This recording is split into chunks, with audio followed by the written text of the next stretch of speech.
Hello student, ये हमारा है क्लास 7 का इकाई 2, जिसमें हम पढ़ने वाले हैं चैप्टर का नाम है घातांक। तो घातांक में सबसे पहले हम देखते हैं, जैसे यहाँ पे लिख दिया गया है ये है 100, आपने आसानी से पढ़ लिया 100। फिर यहाँ पे लिख दिया गया 1000, ये भी आपने आसानी से पढ़ लिया 1000। फिर अगर इसमें अगर एक ज़ीरो और बढ़ा दें, ये 10,000 हो गया। फिर 1 लाख हो गया, फिर 10 लाख, फिर 1 करोड़, फिर 10 करोड़। इसी तरह अगर हम ज़ीरो बढ़ाते जाएं, इस तरह मान लीजिए। अब आप इसको कैसे पढ़ेंगे? तो ऐसी संख्याओं को प्रदर्शित करने के लिए हमें इस चैप्टर घातांक की आवश्यकता पड़ी। तो देखिए, अगर ऐसी संख्याओं को हम कैसे प्रदर्शित करेंगे, तो देखिए इसको हम कैसे लिख सकते हैं। देखिए 1 2 3 4 5 6 7 8 9 10 11 12 13 14 15 16 17 18 19 20 21। तो इसको हम लिख सकते हैं 10 गुणे 10। इसी तरह हम लिख देंगे 10 कितनी बार? 21 बार। कितनी बार लिखेंगे? 21 बार। तो हम इसको इस तरह भी लिख सकते हैं ना, 10 1 लिख के अगर 21 बार शून्य लिखा हो तो उसको हम 10 के गुणे में 21 बार लिख सकते हैं। तो देखिए 10 कितनी बार लिखा गया था? 10 21 बार लिखा है। इसका मतलब हम 10 को इस तरह लिख सकते हैं। इसी तरह अगर लिखा है 1 2 3 4, अब देखिए 10,000 लिखा है, इसको हम कैसे लिख देंगे? 10 गुणे 10 गुणे 10 गुणे 10। तो ये इसको हम एक फॉर्म में और लिख सकते हैं, एक रूप में और लिख सकते हैं। कितनी बार 10 लिखा है? 10,000 को हम 10 गुणे 10 गुणे 10 गुणे 10 इस तरह लिख सकते हैं। अब देखिए 10 को 1 2 3 4 बार लिखा गया, तो 10 के ऊपर 4 लगा देंगे। अब इसी तरह देखिए 1 2 3, अब देखिए ये इसको हम 10 के रूप में कितनी बार लिख सकते हैं? 3 बार। 10 के गुणा के रूप में 3 बार लिख सकते हैं ना। अब देखिए 10 को इस प्रकार भी लिख सकते हैं कि 10 के ऊपर 3 लगा देंगे। फिर देखिए 100 है, 100 को हम इस तरह भी लिख सकते हैं। इसको कैसे लिखेंगे? 10 के ऊपर 2। अब देखिए जो यहाँ पे आपने देखा कि 100 को हमने 10 गुणे 10 लिख दिया, फिर 10 के ऊपर हमने 2 लगा दिया। इसका मतलब ये हुआ कि अगर हम बड़ी से बड़ी संख्याएं इसी प्रकार से, जैसे 100 को आसानी से लिख दिया, 1000 को आसानी से लिख दिया, 10,000 को आसानी से लिख दिया, इसी तरह अगर 1 लिखा है मतलब 10 का गुणा 21 बार हो या ये वाली संख्या हो, इसको तो हम पढ़ नहीं सकते। इसीलिए हमने इसको आसानी से 10 के गुणे के रूप में 21 बार लिख दिया। अब इसको आसानी से 10 के ऊपर 21 बार ऐसे इस तरह से प्रदर्शित कर दिया। अब देखिए जो इस तरह से प्रदर्शित, मतलब इस संख्या को इस तरह से जो प्रदर्शित किया गया है, तो ये नीचे वाला जो अंक है, ये नीचे वाला अंक 10 है, इसको हम क्या बोलते हैं? इसको आधार बोलते हैं। और ये जो ऊपर 21 है, इसको हम बोलते हैं घात। तो आप समझ गए होंगे हम क्या बताना चाह रहे थे आपको। जैसे 100 लिखा है, 100 को हमने 10 गुणे 10 के रूप में लिख दिया। इसका मतलब हो गया 10 के आधार के रूप में यहाँ पे 2 घात लिख सकते हैं। 10 क्या है यहाँ पे? आधार, और 2 क्या है? घात।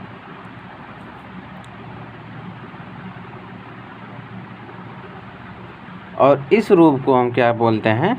इस रूप को बोलते हैं घातांकी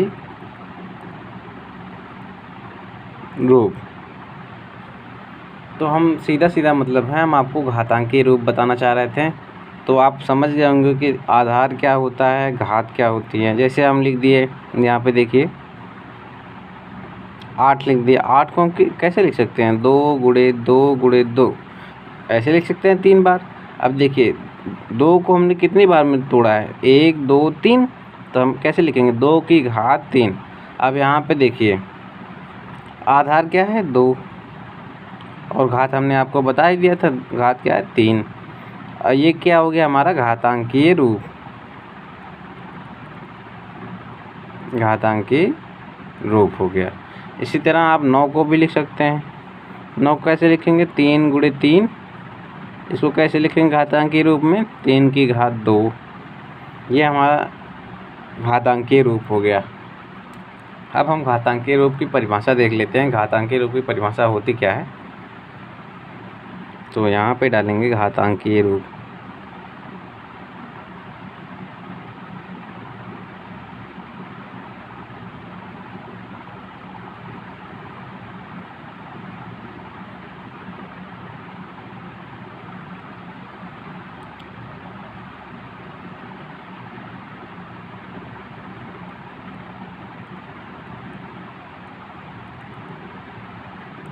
संख्याओं को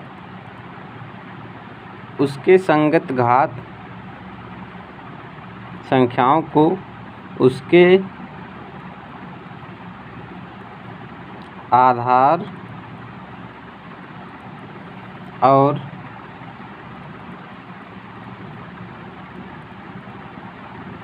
उसके संगत घात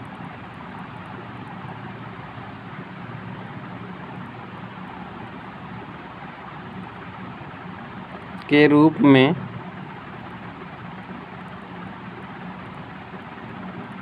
लिखना घातांकीय रूप कहलाता है। कैसे, कोई भी संख्या उसके आधार और उसके संगत घात के रूप में लिख देंगे तो वो हमारा घातांकीय रूप बन जाता है। जैसे यहाँ पे देख लीजिए, हम आपको ढेर सारे एग्जाम्पल इसमें करवाने वाले हैं। देखिए, जैसे यहाँ पे 8 ले लेते हैं। 8 को हम कैसे लिखेंगे, 8 को अगर तोड़ेंगे 2 गुणे 2 गुणे 2। अब देखिए, इसको 2 की घात कितने के रूप में लिख सकते हैं, 2 की घात 3 के रूप में लिख सकते हैं। यहाँ पे आधार क्या हो गया, 2 और घात 3। फिर यहाँ पे देखिए 27 को हम ऐसे लिख सकते हैं, 3 गुणे 3 गुणे 3। फिर देखिए यहाँ पे 3 को कितनी बार आया है, 3 आया है 3 बार, तो यहाँ पे हम क्या लिखेंगे, 3 की घात 3। इसी तरह 81 को देख लीजिए, 3 गुणे 3 गुणे 3 गुणे 3। अब 3 कितनी बार है, 1 2 3 4, तो 3 की घात 4। इसी तरह 64 को देख लीजिए, 2 गुणे 2 गुणे 2 गुणे 2 गुणे 2, 1 2 3 4 5 6, तो 2 की घात 6 हो गया। इसी तरह 1000 को देख लीजिए, 10 गुणे 10 गुणे 10, तो 10 की घात 3। तो संख्याओं को उसके गुणनखंड के रूप में लिख सकते हैं। लिखने के बाद उसके घात के संग, उसके आधार और उसके संगत घात, मतलब जितनी बार आया है वही हमारी घात हो जाती है, और जिस टर्म में होता है, मतलब जो गुणनखंड रिपीट करता है वही हमारा आधार हो जाता है। तो यहाँ पे आधार क्या है, आधार है। यहाँ पे आधार क्या है, आधार 2 है। घात क्या है, 3। यहाँ पे आधार क्या है, आधार 3 है। यहाँ पे घात क्या है, 3। यहाँ पे देखिए, यहाँ पे आधार क्या है, 3, और घात क्या है, 4। यहाँ पे आधार क्या है, 2, घात क्या है, 6। यहाँ पे आधार क्या है, 10, और घात 3। इसी तरह आप करेंगे। अब इसके बाद है 1-2 एग्जाम्पल, उसको करवाते हैं। तो देखिए, क्वेश्चन है, कह रहा है 2 की घात 8 का मान ज्ञात कीजिए। 2 की घात 8 का मान ज्ञात कीजिए। तो देखिए कैसे ज्ञात करेंगे, 2 की घात 8, इसका मतलब ये है 2 को हम 8 बार गुणे के रूप में लिख सकते हैं। तो 2 को 8 बार गुणे के रूप में लिख सकते हैं। तो 2 गुणे 2 गुणे 2, 3 हो गया, फिर 4, फिर 5, फिर 6, फिर 7, फिर 8। अब देखिए, कह रहा है 2 की घात 8 का मान ज्ञात करना है। हमने इसको गुणनखंड के रूप में लिख दिया। देखिए 1 2 3 4 5 6 7 8, 8 बार हो गया। अब क्या करेंगे, इसका गुणा कर लेंगे। 2 दूना 4, 4 दूना 8, 8 दूना 16, 16 दूना 32, 32 दूना 64, 64 दूना 128, 128 दूना 216। तो इसका मान हो गया 216। इसी तरह आपसे पूछ लिया 3 की घात 5 का मान ज्ञात करिए, तब कैसे निकालेंगे? देखिए कैसे। तो देखिए इसको हम कैसे लिखेंगे, 3 गुणे के रूप में कितनी बार लिखेंगे? 5 बार। 3 गुणे 3 गुणे 3। अब देखिए क्या करेंगे, 3 त्रिका 9, 3 27, 3 81, 81 3 कितना हो जाएगा? 343। तो इसका मान हो जाएगा 343। इसी तरह अगर आपसे कह दिया जाए कि 5 की घात 4 का मान ज्ञात कीजिए, तो कैसे निकालेंगे? तो 5 गुणे 5 गुणे 5 गुणे 5 कितनी बार करेंगे? 5 का गुणा कितनी बार करेंगे? 4 बार करेंगे। तो देखिए 5 पचे 25, 25 पच्चे 125, 125 में जब 5 का गुणा करेंगे तो हो जाएगा 625। यही हमारा आंसर। इसी तरह हम किसी भी घातांकीय रूप का मान निकालते हैं। और घात के रूप में कैसे व्यक्त करते हैं इसको तो आपने पहले ही बता दिया है यहाँ पे। तो अब कुछ उदाहरण देख लेते हैं आपके अभ्यास ए का, तो देख लीजिए। तो देखिए कह रहा है कि ज्ञात कीजिए कि संख्याओं 3 की घात 4 तथा 4 की घात 3 में कौन सी संख्या बड़ी है और क्यों। 3 की घात 4 और 4 की घात 3 में पूछ रहा है कौन सी संख्या का मान बड़ा है, कौन सी संख्या का मान कम है, इसको हमको बताना है। तो देखिए 3 की घात 4 को हम कैसे लिख सकते हैं? 3 गुणे 3 गुणे 3 गुणे 3। तो इसका मान कितना आ जाएगा?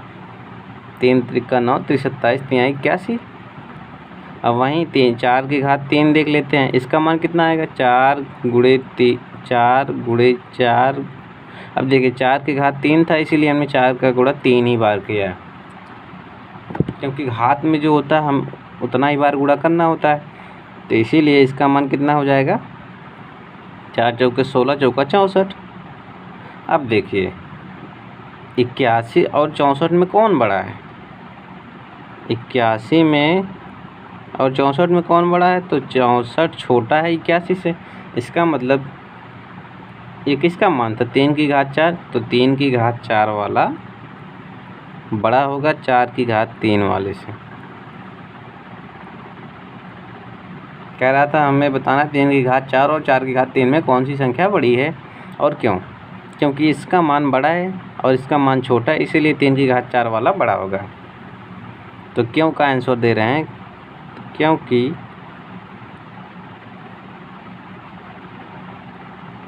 तीन की घात 4 का मान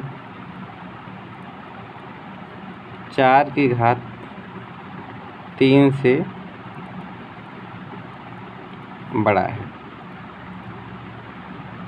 यही हमारा आंसर था।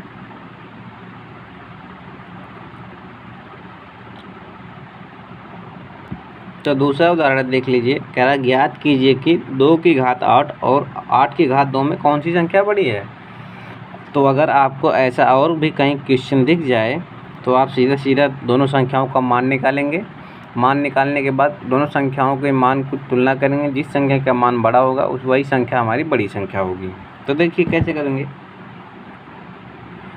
तो 2 की घात 8 को हम कैसे लिख सकते हैं?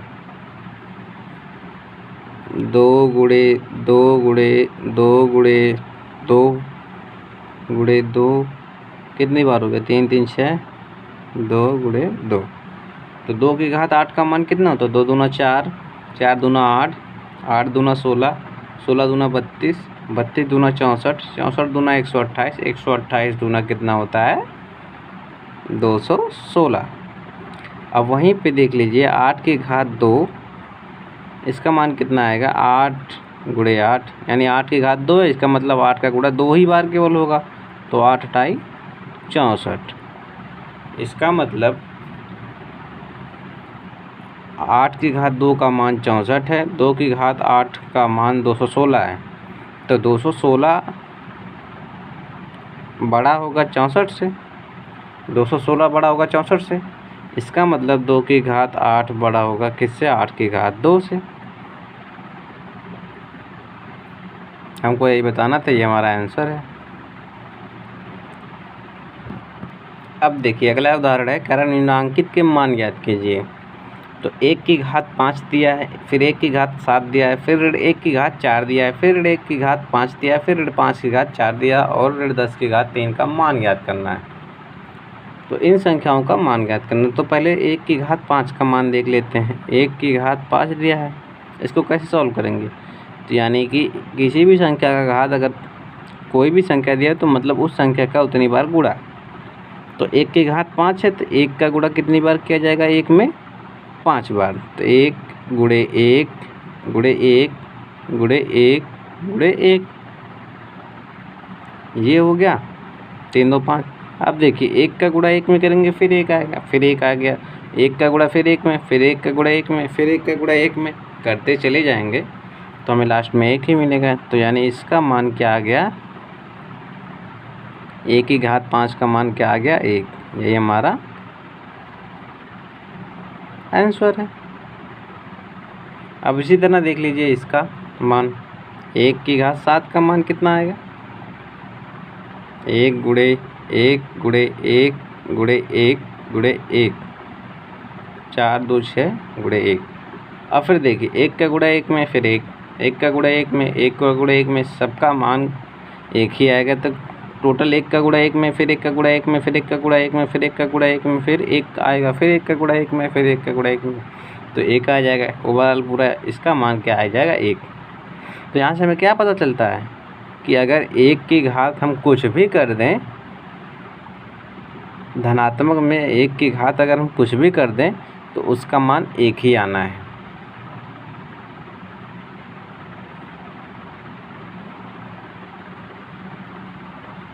तो यहाँ से हमें क्या पता चलता है? अगर 1 की घात n है, इसका मतलब उसका मान 1 ही है।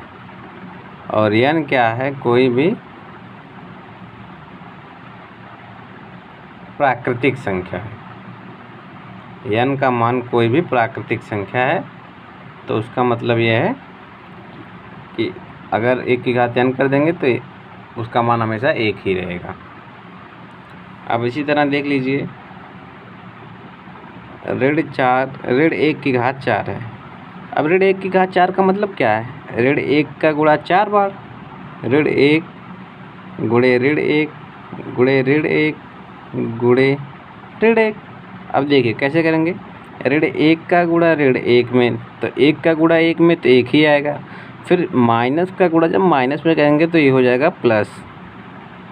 अब देखिए यहाँ पे क्या बचा है? ऋण 1 गुणे ऋण 1। अब देखिए 1 का गुणा तो 1 में करेंगे तो 1 ही आ जाएगा। फिर प्लस का गुणा जब माइनस में करेंगे तो क्या आएगा? माइनस, फिर माइनस 1 बचा। फिर देखिए माइनस का गुणा माइनस में करेंगे तो प्लस, 1 का गुणा 1 में करेंगे तो 1, खत्म। यही हमारा आंसर था। यानी ऋण 1 की घात 4 का मान क्या आया? यहाँ से हमें क्या पता चलता है?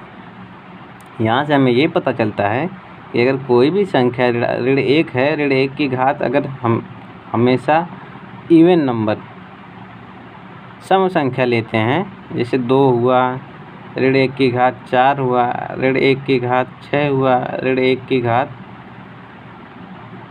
10 हुआ, ऋण 1 की घात 8 ले लेते हैं। इस तरह से कोई भी सम संख्या लेते हैं, ऋण 1 की घात में कोई भी अगर सम संख्या लें तो उसका मान सदैव 1 आता है।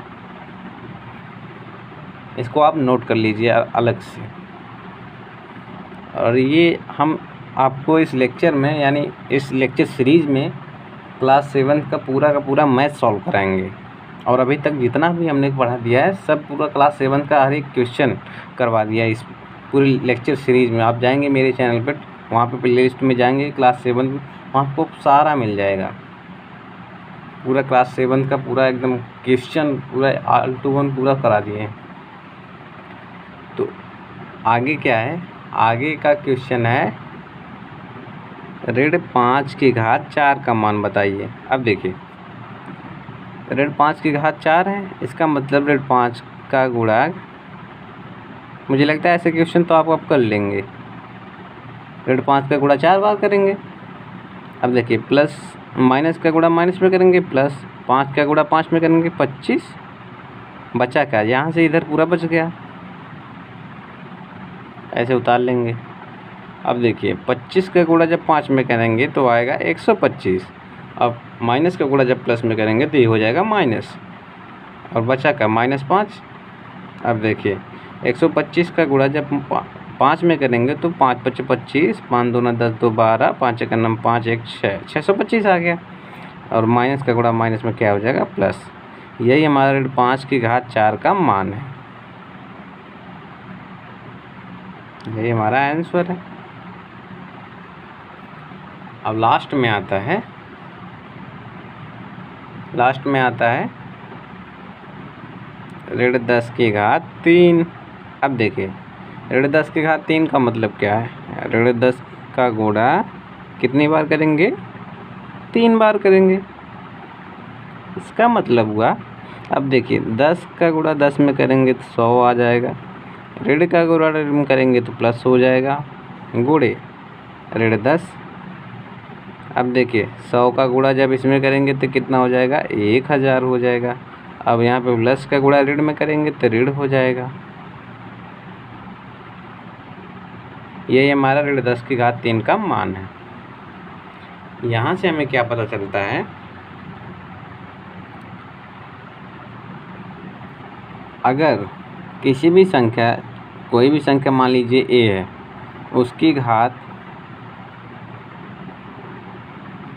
उसकी घात अगर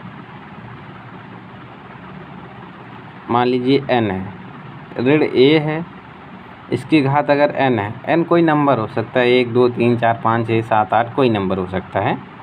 अब देखिए इसका मान a आएगा, कब आएगा, जब n का मान कैसा होगा, सम संख्या होगा। ऋण a की घात n का मान हमेशा ऋण a में आएगा, ऋण में आएगा, और ये प्लस a में आएगा। जब n का मान कैसा होगा, विषम संख्या होगा।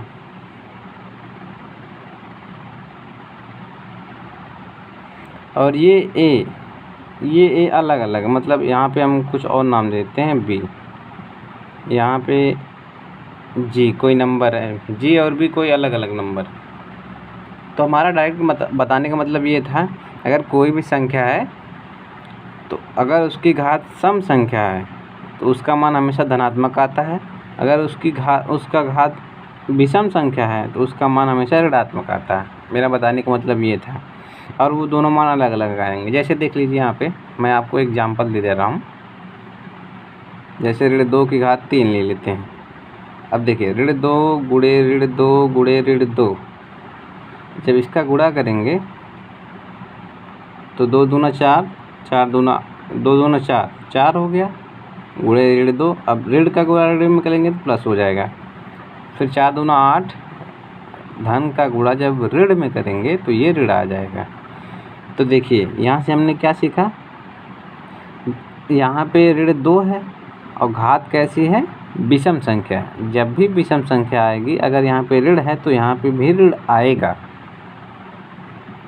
और जब यहाँ पे सम संख्या होगी तो यहाँ पे प्लस आएगा, और उसका मान जो आना था वो आएगा ही। मुझे बताने का मतलब यही था। अब देख लीजिए 2 की घात 2 कर लेते हैं, ऋण 2 गुणे ऋण 2, माइनस का गुणा माइनस में करेंगे तो प्लस, 2 का गुणा 2 में 4। अब यहाँ पे 2 देखिए कैसी नंबर है, 2 सम संख्या है, और यहाँ पे 3 देख लीजिए विषम संख्या है। तो मेरा बताने का मतलब यही था, अगर a की जगह बस हमने यहाँ पे 2 ले लिया है, और n की जगह पे एक बार 3 लिया है, एक बार 2 लिया है, तो जब यहाँ पे विषम संख्या लेंगे तो ऋण b में कोई नंबर आएगा, जैसे यहाँ पे ऋण 8 आया था। और जब यहाँ पे n का मान सम संख्या लेंगे तो यहाँ पे, वैसे अगर आपको ये समझ में आ गया तो बहुत अच्छी बात है। नहीं समझ में आया होगा तो आप जैसे जैसे क्वेश्चन करते चले जाएंगे इस बुक के, आपको एकदम क्रिस्टल क्लियर, मतलब एकदम पूरा बेहतरीन तरीके से समझ में आ जाएगा पूरा का पूरा। तो इस वीडियो में बस इतना ही। नेक्स्ट वीडियो में हम आपको अभ्यास 2A करवाएंगे।